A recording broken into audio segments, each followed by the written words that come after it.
Bienvenidos a la Noche Infinita. Antes de comenzar, cuéntanos en los comentarios desde dónde nos escuchas y qué temáticas te gustaría que exploremos en el futuro.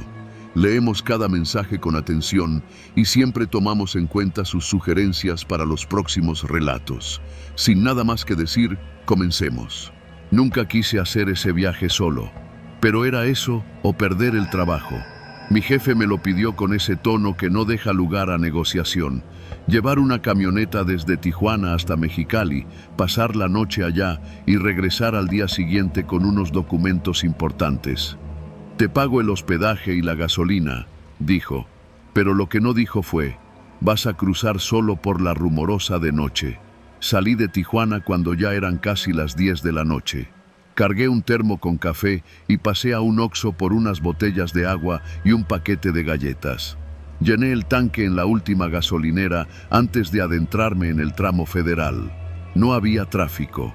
El aire estaba denso y esa sensación seca y caliente del desierto comenzaba a colarse por las ventanas, aunque el clima del auto estuviera a todo lo que daba. Yo sabía que manejar por la rumorosa de noche era mala idea. Las historias no faltan, que si los frenos se calientan y se quedan pegados, que si las curvas ciegas parecen diseñadas para la muerte, que si el viento puede volcarte el carro en ciertos tramos. Pero lo mío no fue nada de eso. Lo mío fue peor, porque lo mío fue un hombre, un hijo de la chingada en un Bora plateado. Lo vi por primera vez cuando pasé el retén de la Guardia Nacional, poco antes de entrar al primer tramo de curvas. No le di importancia. Iba detrás de mí a buena distancia, sin luces altas, sin hacer nada raro. No me puse paranoico, todavía. Conforme avanzaba, la carretera se volvía más estrecha. No había señal de celular. Los acantilados a la derecha caían en picada y las barreras de contención, cuando había, apenas alcanzaban la altura de la rodilla. El café ya se me había terminado y la fatiga empezaba a entumecerme los brazos. Fue entonces que lo noté. El Bora ya no iba detrás. Ahora estaba a mi izquierda, a menos de 1 metro. Ni siquiera recuerdo en qué momento me alcanzó, pero ahí estaba. La ventanilla del copiloto bajada y desde dentro alguien lanzando una piedra. Sí, una piedra, no una piedrita. Una roca mediana, de esas que podrían romper un parabrisas si impactan con fuerza. La lanzó con una calma espeluznante y rebotó en mi cofre, sin romper nada, pero dejando un golpe seco y claro que me sacudió. ¡Qué chingados!, grité, apretando el volante. El Bora no se detuvo ni aceleró, solo se mantuvo ahí, a la par. Pude ver su silueta, un tipo delgado, con gorra, completamente solo. No miraba hacia mí, solo seguía conduciendo como si nada. Entonces bajó otra piedra. Lo intenté perder en la siguiente curva, reduje la velocidad de golpe y el Bora se adelantó. Por un momento pensé que ya se iría, pero no, me esperaba. Se detuvo más adelante, a un lado de la carretera, con las luces apagadas, y justo cuando yo pasaba junto a él, arrancó de nuevo y volvió a ponerse a mi lado. Esto no puede estar pasando, me dije, sudando, con las manos empapadas sobre el volante. No me atreví a frenar, tampoco a detenerme. Ahí no hay casas, no hay nada, solo piedra, abismo y silencio. El Bora me siguió durante más de 10 minutos. A ratos se adelantaba, a ratos me dejaba alcanzarlo. Cada vez que se emparejaba, otra piedra salía volando desde su ventanilla. Una me pegó en el retrovisor derecho, otra rozó el parabrisas y dejó una rajadura leve. Yo ya no sabía si llorar o gritar. Entonces vi el letrero. Precaución, zona de derrumbes, mantenga su distancia. Y más allá solo había niebla. Esa parte de la rumorosa es traicionera. La temperatura baja de golpe y el vapor del calor del asfalto choca con el aire helado del desierto, formando una bruma espesa que te traga los faros. Y ahí fue donde el Bora me empujó. No literalmente, pero sí simbólicamente. Se metió en mi carril, obligándome a orillarme cada vez más al filo. Una rueda llegó a morder la grava suelta. El abismo estaba a centímetros. Un mal movimiento y me caía. Nadie me iba a encontrar en días. Toqué el claxon, grité como loco.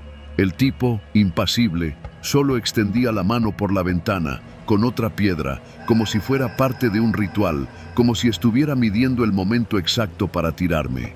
Pensé en frenar en seco, pensé en acelerar, pensé en estrellarme contra él, pero al final hice lo único que podía hacer.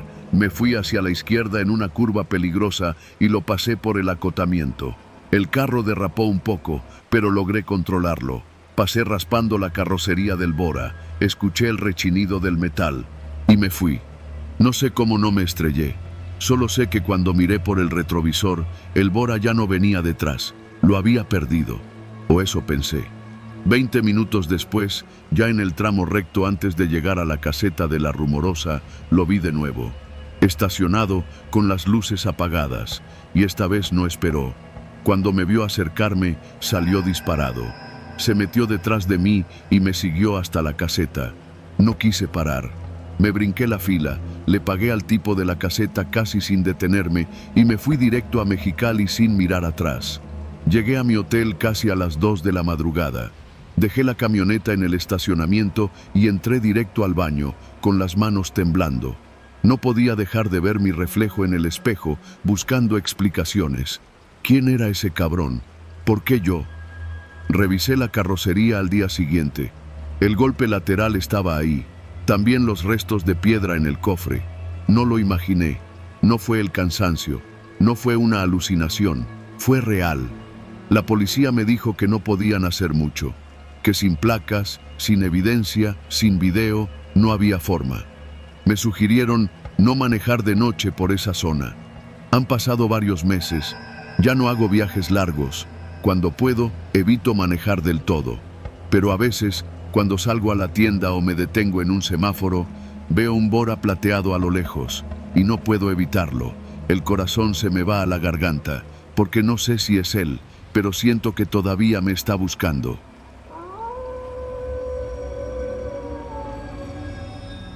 No soy de los que se espantan fácil. En carretera he visto de todo. Accidentes, levantones, animales destrozados, gente perdida. Pero lo que me pasó aquella noche en la curva rumbo a Sahuayo, nadie me lo quita de la cabeza. Era viernes, casi las 11 de la noche, y venía de Zamora manejando de regreso a Tizapán. El plan era pasar el fin de semana con mi jefa y volver el lunes. No tenía prisa. Había llenado tanque en Jacona y traía buena música. La carretera estaba sola, como siempre a esas horas, apenas uno que otro tráiler en sentido contrario y algún loco rebasando a lo idiota. Ya conocía bien esa ruta. Había manejado por ahí tantas veces que podía hacerlo casi sin ver, aunque en esa parte de la noche, cuando el monte se cierra y ya no hay pueblos ni faros cerca, todo empieza a sentirse distinto, más pesado, como si la oscuridad tuviera otra textura. Pasando la Rinconada, antes de llegar a la desviación que lleva al Panteón de San Andrés, vi a un niño parado a la orilla del camino. Pensé que había alucinado, pero conforme me acercaba, vi que alzaba la mano como pidiendo aventón. Tendría unos 8 o 9 años, camiseta blanca, los pantalones sucios, el cabello enmarañado. Lo raro era que no había ni una casa, ni un rancho, ni un coche averiado por ahí. Estaba solo. Reduje la velocidad por puro instinto. A medida que me acercaba, el niño comenzó a caminar hacia el carril, con una desesperación que se me quedó grabada. Me hizo señas con ambas manos y gritó algo que apenas alcancé a oír. ¡Ya vienen! ¡Ya vienen! Frené de golpe. Se subió sin que yo dijera nada, como si supiera que lo iba a recoger. Se metió en el asiento de atrás, sin hablar, respirando agitado. Cerró la puerta con fuerza y se agachó como si quisiera ocultarse. ¿Qué pasó?, le pregunté volteando por el retrovisor. No me deje aquí. Ya vienen, repitió, con la voz temblorosa. ¿Quién viene? Los de la camioneta. Tuve una sensación seca en la garganta. Miré por el espejo retrovisor y no vi nada. Nada más la curva, la maleza y el monte. ¿Te escapaste o qué? ¿Dónde vives? No contestó. Se tapó la cabeza con los brazos, acurrucado como si esperara una golpiza. Lo que hice a continuación no fue por heroísmo, fue puro reflejo. Arranqué de nuevo, esta vez con el pie bien firme en el acelerador. Ni medio minuto había pasado cuando la vi. Una camioneta blanca con faros potentes salió de entre la maleza y se incorporó a la carretera detrás de mí. Iba sin placas. «Verga», murmuré. No aceleraba, pero se mantenía a una distancia incómoda. Encendí las luces altas para ver mejor, y ahí fue cuando noté algo que me hizo erizar el cuero cabelludo. El conductor tenía una gorra, la cabeza agachada, y a su lado, en el asiento del copiloto, había otro cabrón apuntando hacia nosotros con algo que parecía un rifle o un tubo. No pude distinguir bien, pero lo que fuera, no era normal. Apreté el volante con ambas manos y pisé más el acelerador. «Niño, escóndete», le dije. «No te muevas». La camioneta también aceleró. Íbamos a más de 130 kilómetros por hora y ellos seguían detrás, sin importar las curvas ni las líneas discontinuas. Los faros me cegaban por momentos, pero no podía frenar. No ahí. Yo conocía bien la carretera. Sabía que a unos 6 kilómetros estaba una curva cerrada que bajaba hacia una zona más abierta, donde había señal de celular. Si lograba llegar hasta ahí sin que me reventaran el coche, podría pedir ayuda. La camioneta se pegó tanto que por poco me rozan la defensa trasera. Di un volantazo para evitar un bache y casi perdí el control. El niño atrás ni se movía, pero su respiración era lo único que se escuchaba además del motor. «No me dejes, por favor», me querían llevar. «¿Quiénes?», grité sin quitar la vista del camino. «Los mismos que se llevaron a mis primos». Me sentí helado. La camioneta se hizo a un lado como si quisiera rebasarme. No era un juego, no eran tipos borrachos queriendo espantar, era algo más jodido. No pensé, no analicé. Pisé el freno justo antes de una curva y me metí con todo a un camino de terracería. El coche brincó, las piedras golpearon la carrocería y sentí cómo la suspensión crujía, pero logré mantener el control. Apagué las luces y seguí avanzando a ciegas. Detrás de mí, la camioneta pasó de largo. Nos quedamos en silencio, rodeados de monte, tierra suelta y maleza. Me temblaban las manos. El niño sollozaba bajito. «Ya se fueron», le dije en voz baja, sin estar seguro. Saqué el teléfono. Tenía una línea. Llamé a emergencias. Tardaron en contestar. «Carretera rumbo a Sahuayo. Un niño está en peligro». Nos siguieron. Una camioneta sin placas. «Mándenme una patrulla. Estoy cerca del rancho de los Morales, por la terracería», dije rápido, sin respirar. El operador dijo que enviarían una unidad. Esperamos ahí, ocultos, como si estuviéramos en guerra. Tardaron como 20 minutos en llegar. Cuando vi las luces azules y rojas en el camino principal, respiré por primera vez en mucho rato. Los patrulleros eran de Sahuayo. Me preguntaron todo.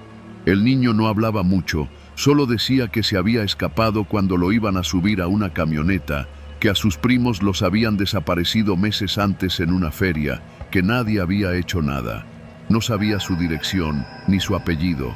Solo decía que vivía cerca del cerro, pero no recordaba más. Uno de los policías se puso serio al escuchar eso. «Ya van varios casos así», murmuró, mirando a su compañero. Me pidieron que los acompañara al Ministerio Público. Ahí estuve hasta casi las 5 de la mañana, haciendo declaraciones, firmando papeles, contando una y otra vez lo mismo. No me dejaron ir hasta que corroboraron que mi coche no tenía reporte ni vínculos raros. El niño quedó en custodia del DIF, pero la mirada que me echó cuando me fui no la olvido. No era agradecimiento, era miedo. Miedo porque sabía que eso no se acababa ahí. Me regresé a casa con el sol saliendo. No podía dejar de pensar en que, si no me hubiera parado esa noche, ese niño habría desaparecido como tantos otros en este país. Y nadie se habría enterado. Pasaron semanas. No supe más. Llamé a la fiscalía 2 veces. Me dijeron que estaban en proceso. Nunca vi nada en las noticias. Ni una nota. Nada. Pero cada vez que paso por esa curva rumbo a Sahuayo, miro 2 veces hacia el monte, porque sé que por ahí, entre las sombras, sigue esa camioneta, esperando que otro niño camine solo, esperando que esta vez nadie se detenga.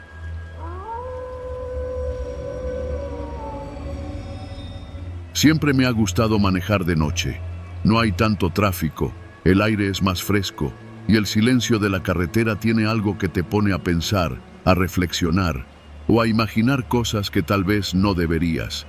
Pero esa noche, en la carretera rumbo a Pinotepa Nacional, lo que viví no fue imaginación, no fue paranoia, fue algo muy real.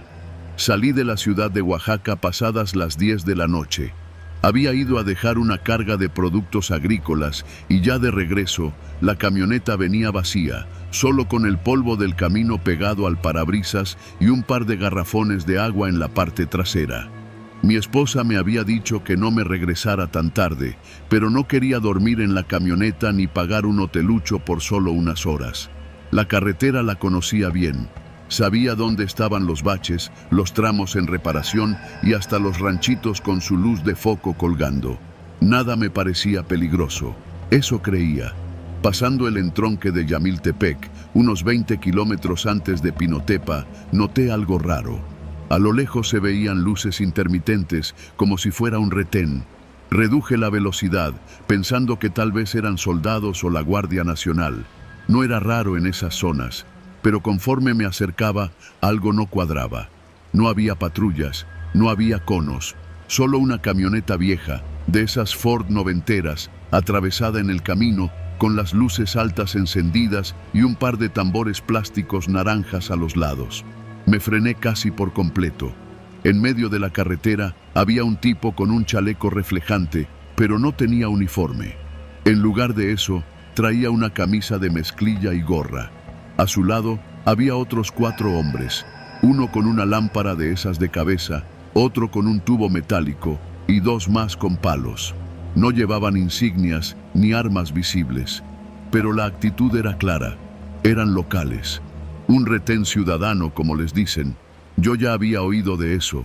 A veces se organizan para vigilar la zona, dicen, pero la verdad es que más de una vez han asaltado o extorsionado.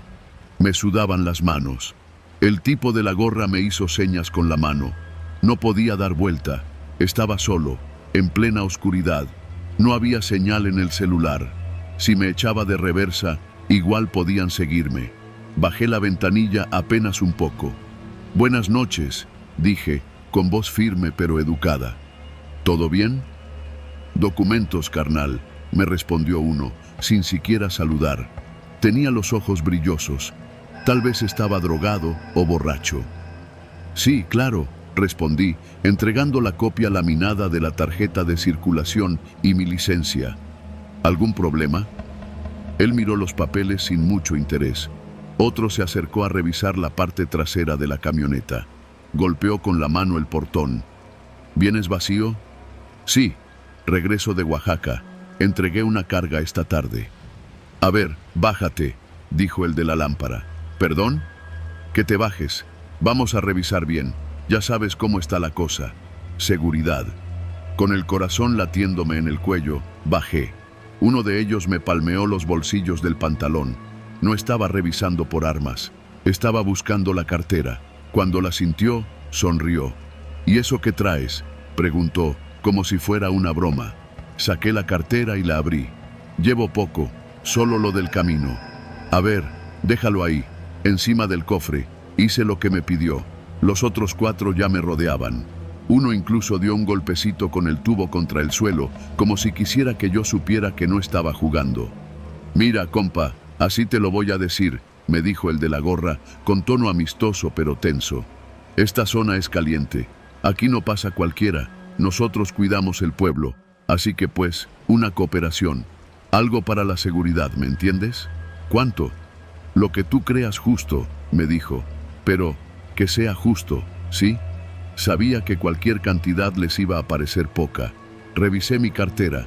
Tenía 2 billetes de 500 y uno de 100. Saqué el de 100. «Es lo único que traigo para la gasolina. Ya hice el viaje». Uno de ellos bufó. El de la lámpara se acercó más. «¿Te estás burlando?» «No, señor. Es lo único». El tipo del tubo se movió, como para flanquearme. Los otros no decían nada, solo miraban. Pies firmes, postura tensa. «100 no alcanza ni pa'l foco del poste», dijo uno. «¿No traes más?», me insistió el primero. Nada, ni en el banco. Estoy vacío. Si quieren, revisen la camioneta. Se miraron entre ellos. El que parecía el líder se acercó al cofre, agarró el billete y lo olió. Luego lo arrugó y lo guardó. Te lo vamos a perdonar por esta vez, porque ya vienes vacío, dijo. Pero la próxima, si pasas, traes lo que corresponde, porque si no, te la vas a ver más difícil. Aquí no queremos problemas, ¿sí? Asentí. Me dejaron volver a subir, pero antes de cerrar la puerta, uno más se acercó. ¿A qué hora cruzaste Yamiltepec? Hace como media hora. ¿Y no viste nada raro? ¿Raro como qué? ¿Unos camioncitos? ¿Algo detenido en el camino? No, todo normal. Bueno, te puedes ir. Arranqué despacio. Pasé la camioneta vieja con las luces altas que me deslumbraban. Apenas crucé el paso improvisado, aceleré. No miré por el retrovisor. No quise saber si me seguían. Más adelante, cuando por fin tuve señal, marqué a mi esposa. Le dije que todo estaba bien, que iba en camino. No le conté nada. Llegué a Pinotepa cerca de la 1 de la mañana. Dormí en la casa de un primo. Me sirvió un mezcal y me dijo que esos retenes eran cada vez más comunes. Dicen que son para protegerse del crimen, pero ya son otro crimen más, me dijo. Y tenía razón. Desde esa noche, cada vez que tengo que viajar por esa carretera, salgo de día. Si no alcanzo, duermo en el camino. Prefiero gastar en hotel a quedarme otra vez frente a 5 tipos con tubos, decidiendo si valgo más vivo que muerto. No me asaltaron, no me golpearon, no me quitaron todo, pero me robaron algo peor. Me quitaron la idea de que la carretera es libre, porque ya no lo es, y lo peor es que todos lo saben, pero nadie hace nada.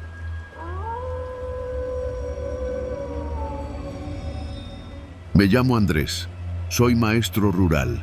Doy clases en una telesecundaria de esas que apenas aparecen en los mapas, escondida en las faldas del semidesierto entre San Luis de la Paz y Doctor Mora, por la carretera federal 111. Durante el día, el sol parte las piedras y las nubes no existen. Por la noche, ese mismo cielo despejado deja que el frío se te meta por debajo de la piel, y el silencio. El silencio es tan absoluto que lo único que uno escucha son sus propios pensamientos, o lo que cree que son. Era un viernes de marzo, ya casi Semana Santa. Me habían dado permiso de salir temprano porque no había muchos alumnos ese día. La mayoría ya andaba ayudando a sus papás en las cosechas o se habían ido con la familia a los pueblos vecinos. Aproveché para cargar gasolina y pasar al banco en San Luis. La tarde se me fue rápido y para cuando tomé de regreso la carretera ya eran más de las 9 de la noche. Yo conozco esa zona. No hay nada. La carretera federal 111 es un tramo solitario que se retuerce entre cerros secos y matorrales. No hay estaciones, ni casetas, ni retenes. Solo un Oxxo a la entrada del pueblo y una gasolinera medio abandonada con una bomba que a veces funciona. Cuando vi las luces rojas y azules a lo lejos, no me preocupé. Pensé que era un retén de rutina. Bajé la velocidad, puse las luces intermitentes y esperé que me indicaran que pasara. Pero no había señal, ni conos, ni cinta. Solo una patrulla parada atravesada en el camino, como si la hubieran dejado ahí para bloquear el paso. Me detuve, bajé el vidrio y puse las manos sobre el volante. Un oficial se acercó por el costado. Era un hombre alto, flaco, con el uniforme estatal, pero deslavado, viejo, como de hace años. No traía nombre visible. Tenía la mirada apagada, como si no me viera del todo. El otro oficial, uno más bajo y con cara de pocos amigos, se quedó junto a la patrulla, sin moverse. «Buenas noches, oficial», dije, intentando sonar tranquilo. «¿Todo bien?» «¿A dónde va?», preguntó sin responder el saludo. «A La Palma. Soy maestro, doy clases en la telesecundaria de allá». El hombre me miró un momento. Luego, sin decir nada más, hizo una seña al otro. Caminó hacia la parte trasera de mi coche y revisó la cajuela. No llevaba nada sospechoso, solo mis libros, una mochila con ropa y una caja con materiales para la escuela. Volvió a mi ventanilla. Traía una linterna en la mano pero no la usó. Solo me miró y dijo: «Bájese del coche». No había razón, pero uno no discute con la policía, mucho menos en un camino solitario. Apagué el motor, tomé mis papeles y me bajé. El oficial me arrebató los documentos sin revisarlos realmente. «Espere aquí», ordenó. Me recargué en la defensa del coche, con los brazos cruzados, mientras el oficial hablaba por la radio de la patrulla.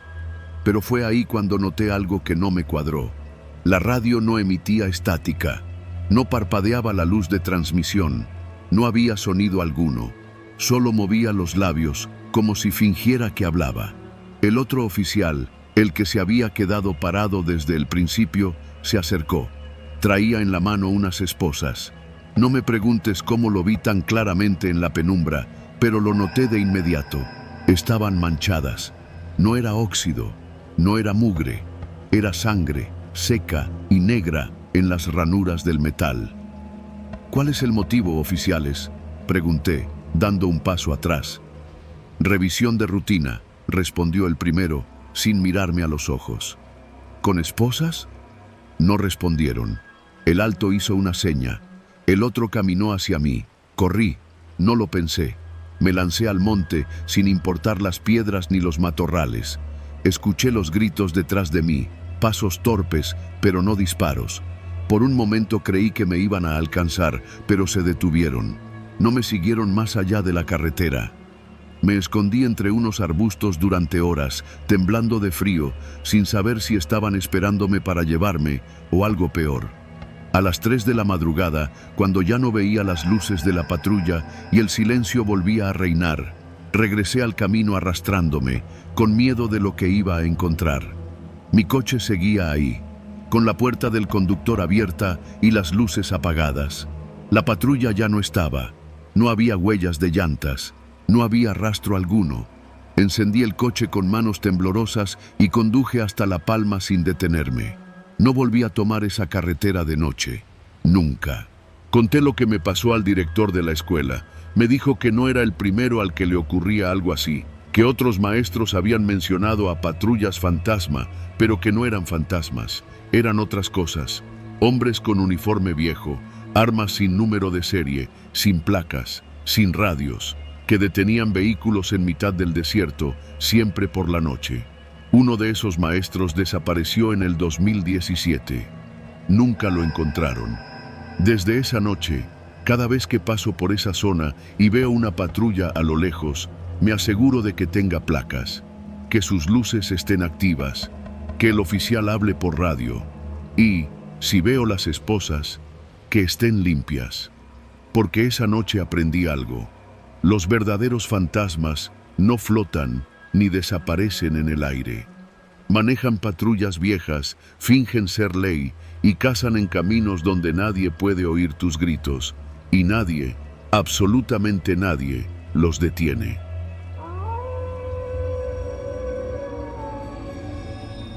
Eran casi las 10 de la noche y yo venía manejando desde Zihuatanejo rumbo a Pungarabato. No tenía por qué hacerlo a esa hora, pero ya conoces cómo son las chambas cuando uno trabaja por su cuenta. A veces te avisan tarde, a veces pagas tarde y otras, simplemente te gana la necedad. Venía solo en mi coche, un Tsuru blanco del 98 que había sido de mi papá y que aún daba guerra. No era la gran cosa, pero estaba entero y era mío. La carretera estaba oscura, con ese tipo de negrura que se traga la luz de los faros. Había pasado el crucero de Coyuca de Catalán hacía rato, y desde entonces no me había topado con ningún otro coche, ni un tráiler, nada. Tenía el estéreo prendido, pero bajo, solo para sentir que no iba completamente solo. Las canciones de banda me hacían compañía, aunque ya me las sabía de memoria. Iba con los vidrios arriba, el clima medio funcionando y los ojos fijos en la cinta de asfalto que se estiraba frente a mí, serpenteando entre cerros y cañadas. Fue entonces cuando lo escuché. «Atención, detenga el vehículo, oríllese a la derecha, baje del automóvil con las manos en alto, despacio». La voz salió de un altavoz, resonando en la soledad como si viniera de todas partes a la vez. Frené en seco por puro reflejo. El corazón me brincó al cuello y por un momento pensé que lo había imaginado. Repito, detenga el vehículo, apague el motor, salga del coche lentamente. Volvió a sonar, más clara, más cerca. Volteé el retrovisor y entonces los vi. Un pick-up negro, sin placas, con luces altas apuntándome directo al espejo. A través del deslumbramiento no alcanzaba a distinguir si era una patrulla o qué diablos era. Pensé en huir, lo juro, pero el camino estaba oscuro, lleno de curvas, y mi carro no iba a ganarle a nadie en esa carretera.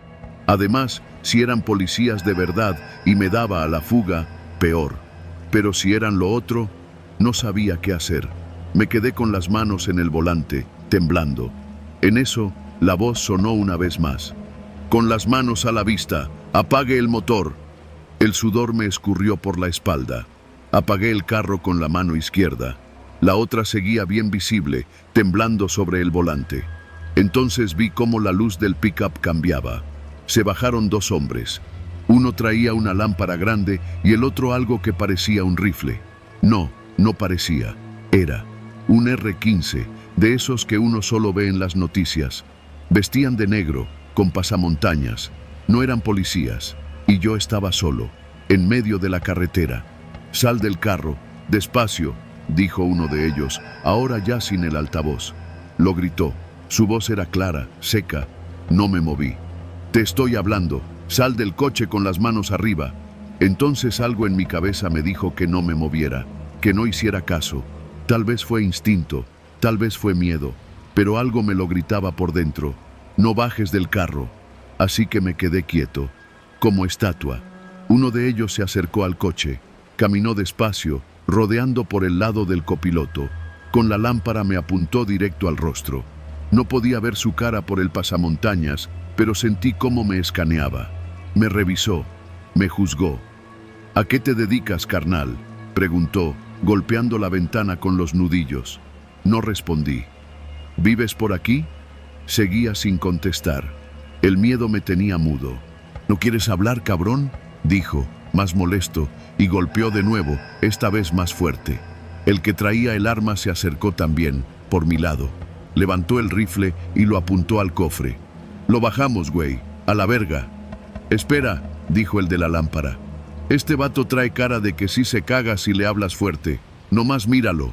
Entonces se agachó un poco y me habló con tono más suave.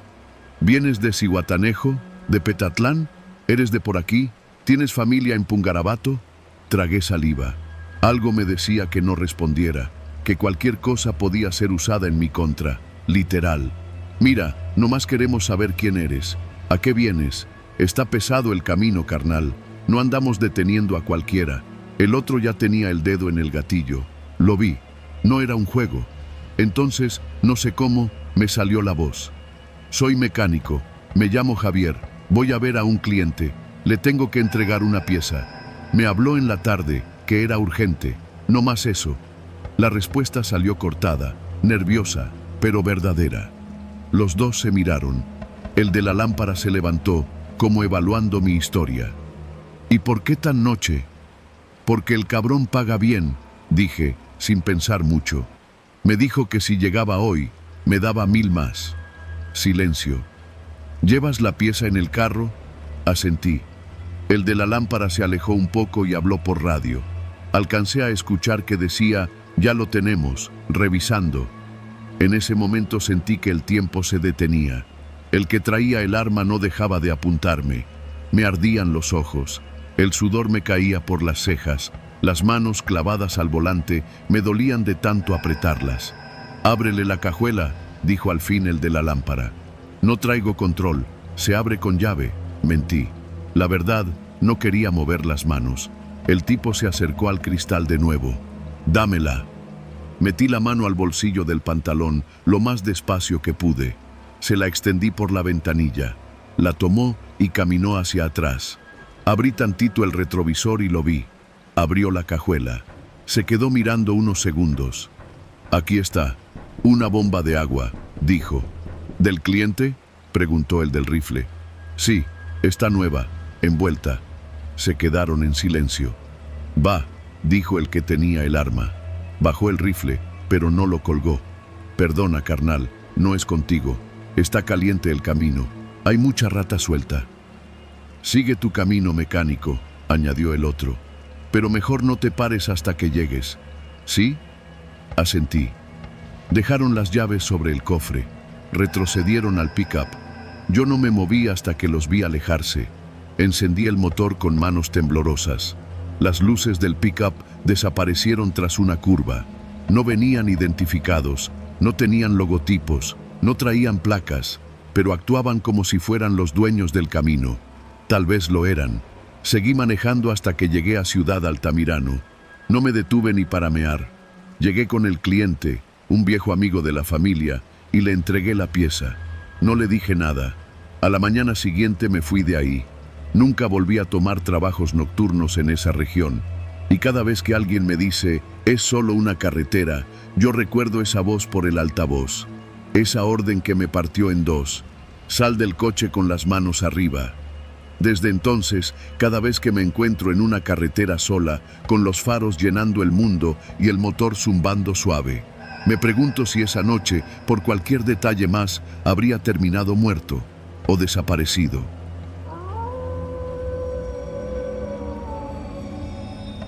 Llevaba más de 6 horas manejando desde Chihuahua capital. Mi destino era Parral, una visita familiar que había postergado por meses. Salí tarde, y cuando me di cuenta ya eran más de las 9 de la noche, y la carretera se había vuelto un corredor oscuro de asfalto y luces lejanas. Siempre me ha gustado manejar de noche. Hay algo en la soledad del camino, en el zumbido constante del motor y la línea amarilla que se estira sin fin frente a ti. Pero esa noche, no sé, había algo raro en el ambiente. La radio apenas agarraba señal y mi celular ya no tenía cobertura desde hacía más de 20 kilómetros. El aire acondicionado se había descompuesto desde hacía días y traía la ventanilla entreabierta para no quedarme dormido con el calor seco que subía del piso.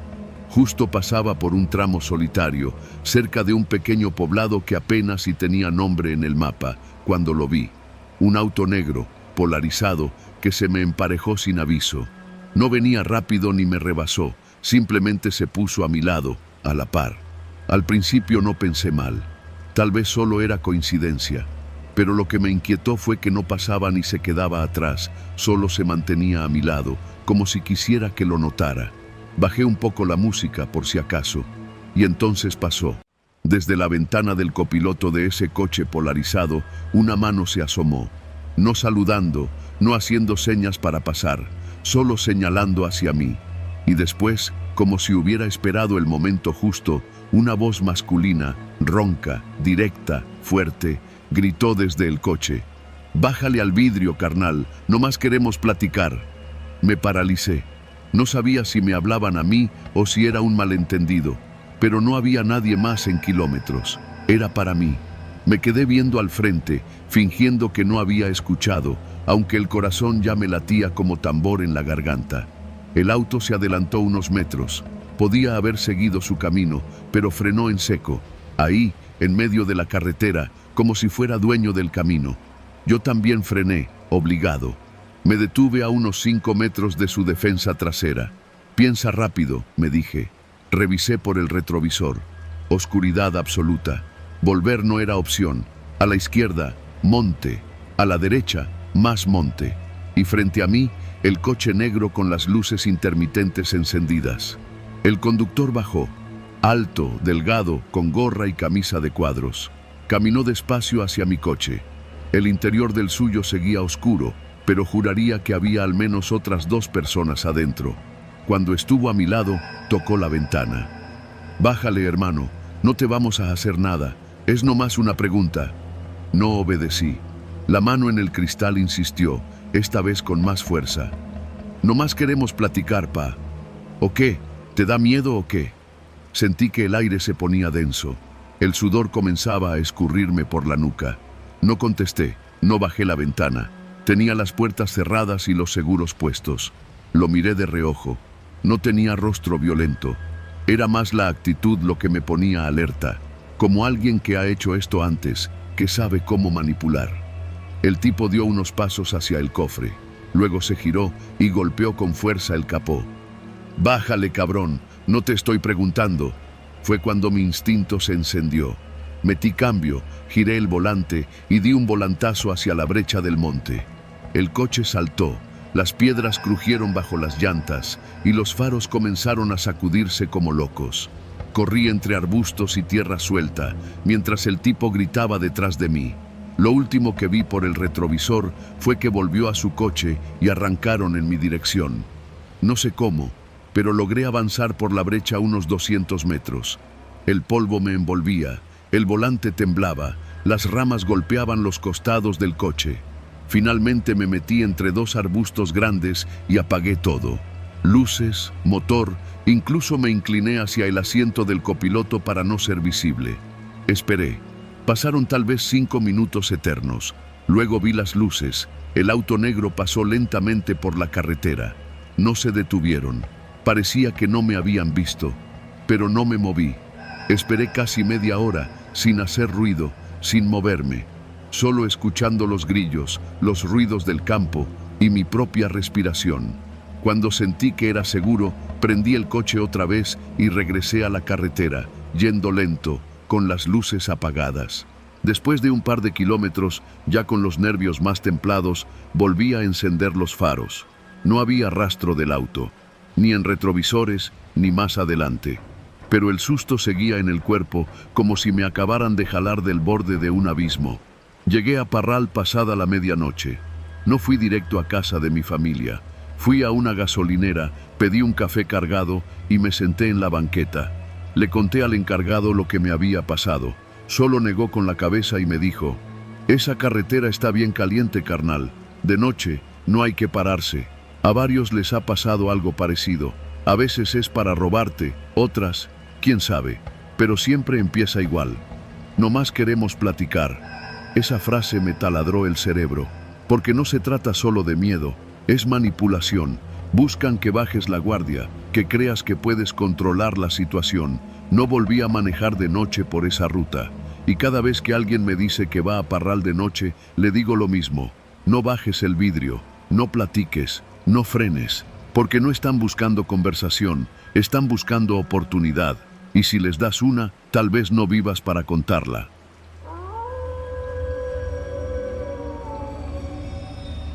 Trabajo en mantenimiento industrial, de esos que entran a las fábricas cuando ya nadie más quiere estar ahí.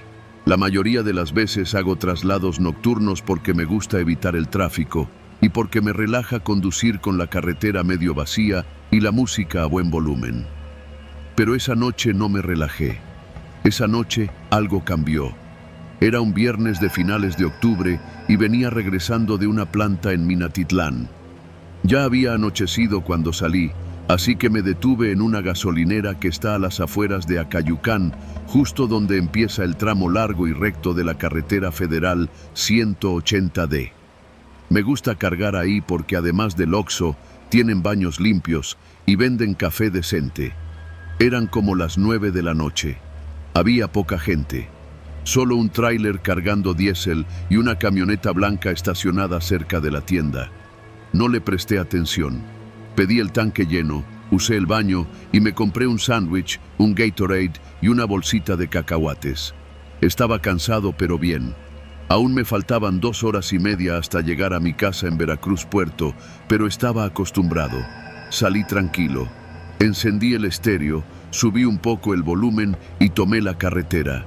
En cuanto pasas los últimos focos de la gasolinera, el camino se vuelve una cinta negra interminable, rodeada de matorrales bajos y pastizales. Sin curvas, sin nada, solo el camino y tú. Apenas había recorrido unos 10 minutos cuando noté algo en el retrovisor. Luces, un coche detrás de mí. No me pareció raro al principio. Es común que uno que otro vehículo agarre ese tramo a esa hora. Lo extraño fue que el coche se mantenía exactamente a la misma distancia desde que lo vi por primera vez. Ni se acercaba ni se alejaba. Será coincidencia, pensé. Bajé la velocidad un poco para que, si quería rebasarme, pudiera hacerlo. Pero no lo hizo. También redujo la velocidad. Se mantuvo siempre, digamos, a unos 15 o 20 metros detrás. No sé en qué momento dejé de concentrarme en la música. Solo escuchaba el motor y ese constante reflejo en el retrovisor. Era un coche oscuro, tal vez gris o negro. No distinguía la marca, pero los faros eran fuertes, blancos, de esos nuevos que encandilan. Me incomodaban. Pensé en detenerme, en salirme al acotamiento un momento, pero ese tramo no tiene muchas salidas, solo la carretera y la oscuridad. Aceleré, solo para probar. Pasé de 90 a 110. El coche detrás también, sin esfuerzo, sin perder la distancia. Era como si estuviera anclado a mí. Apagué la música. El sonido del motor llenó el habitáculo. Ya no era una noche relajante. Era una noche densa, con una tensión en el pecho que no supe de dónde había salido. Entonces se encendió una llamada por Bluetooth. «Mamá», contesté sin pensarlo. «¿Bueno? ¿Ya vienes?», preguntó su voz cansada.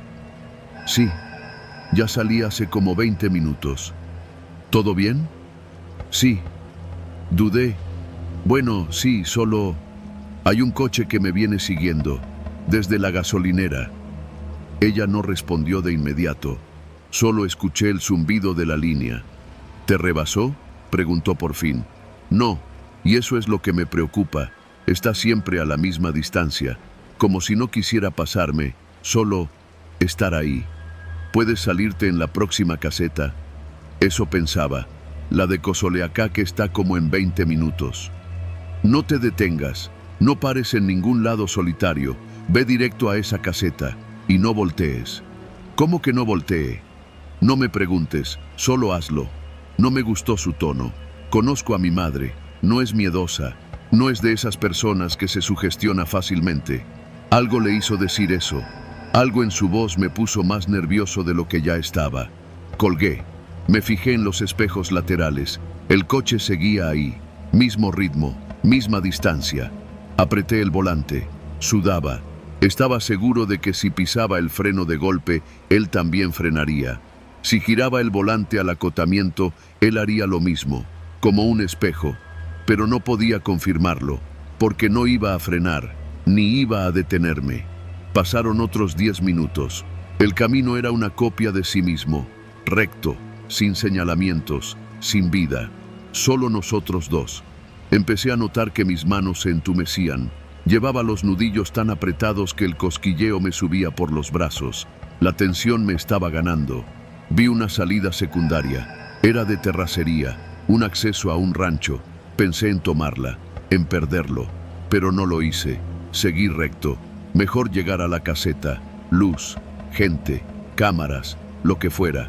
Faltaban 5 minutos para llegar. Lo sabía porque siempre veía el letrero luminoso que dice «Caseta de cobro Cosoleacaque a 5 kilómetros». En ese punto, el coche de atrás empezó a acercarse, lentamente, casi imperceptible, como si supiera que el juego se estaba por terminar. En el retrovisor vi cómo se acercaba. Ahora podía distinguir mejor. Era un sedán negro, sin placas delanteras. El conductor, no pude verlo. Los vidrios eran oscuros, oscuros de verdad, como espejos, pero el coche no me rebasaba, solo reducía la distancia. Ahora estaba a unos 7 metros, luego 5. Mi corazón latía tan fuerte que pensé que me iba a desmayar. Cuando vi la caseta al fondo, iluminada, con un par de coches detenidos, sentí que por fin podría respirar. Me pegué al carril más derecho. El coche de atrás se mantuvo en su línea, detrás de mí. Entré a la caseta, bajé el vidrio, saludé al cobrador. Mi voz temblaba. «¿Todo bien?», me preguntó al ver mi cara. «Sí, solo... ¿Puede ver ese coche?», señalé con la cabeza. «¿Cuál coche?». Volteé. No había nada, vacío. Ningún vehículo detrás, ni luces, ni sedán, nada. Me quedé helado. El cobrador se me quedó viendo. ¿Seguro que venía alguien detrás? Lo juro. Lo seguí viendo durante más de media hora, desde Acayucán. Era un sedán negro. Venía justo detrás de mí. El hombre me miró con cautela, como si ya hubiera escuchado algo parecido antes. ¿Venía desde la gasolinera? Asentí. Él bajó un poco la voz. Usted no es el primero que dice eso. ¿Cómo? A veces pasa, cada tanto, gente que carga ahí, sale sola y asegura que un coche lo sigue, siempre igual, sin placas, sin luces traseras, nunca rebasa. Y luego se desaparece antes de la caseta, así como a usted, como si nunca hubiera estado ahí. Tragué saliva, mi garganta estaba seca. ¿Alguien lo ha visto completo, de cerca? El hombre negó. No, pero hubo una historia. Un taxista hace años. Él sí se paró. Pensó que era una patrulla. Se bajó del carro. Al parecer, el otro conductor también se bajó, pero nunca dijo qué vio, solo que se largó corriendo, dejó su taxi encendido y no volvió a trabajar. Me quedé en silencio. Pagué la cuota. El cobrador me entregó el ticket con una expresión de respeto incómodo, como si me estuviera diciendo sin palabras, tuviste suerte. Seguí mi camino. La carretera después de la caseta tiene más tráfico, camiones, retenes, iluminación, pero esa sensación no se fue. Aún hoy, meses después, cada vez que paso por ahí, apago la música, bajo la velocidad y reviso el retrovisor, siempre. Porque no sé si lo que vi esa noche fue real, pero tampoco puedo asegurar que no lo fue. Y lo peor no es lo que pasó. Lo peor es pensar que puede volver a pasar y que la próxima vez sí decida rebasar.